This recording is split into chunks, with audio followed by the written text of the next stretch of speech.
Mahaharap sa patong-patong na reklamo ang isang lalaking naaresto sa Quezon City dahil sa rentangay. Ang suspect binangga pa ang 3 sasakyan habang tumatakas.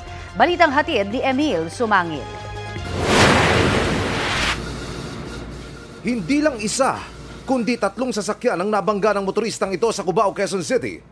Tumagilid pa sa bangketa ang tricycle na ito nang mahagip ng sasakyan na nooy bumangga rin sa isang passenger van. Sa puntong iyon, nadakip ang driver na hinahabol pala ng mga pulis dahil sa rentangay. Ayon sa PNP Highway Patrol Group, inupakan umano ang sasakyan sa halagang 3,000 pesos kada araw pero hindi na ibinalik. It was rented on August 26 and the following day, August 27, yun pong involved na motor vehicle ay nakapost na sa Facebook Marketplace. For sale na po siya, worth 250,000. Nakipag-chat sa suspect ang undercover policeman na nagpanggap na bibili ng sasakyan na nauwi nga sa entrapment. Ayon sa HPG, dati lang may kaso na may kinalaman sa carnapping ang suspect pero depensa niya. Takot po ako sir kasi mostly pong nakuhan ko po sir, siyempre po mabubugbog.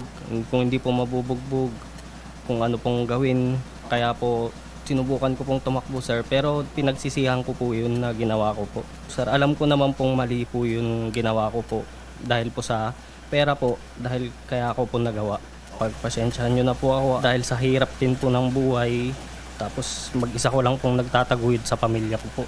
In violation po ng anti-carnapping law natin at saka po yung reckless imprudence resulting to multiple physical injury. We have received complaints coming from Baguio City and then in Ilocanja regions. The same na mga victims, tinangay din po yung kanilang mga sasakyan, nirentahan po nitong suspect natin.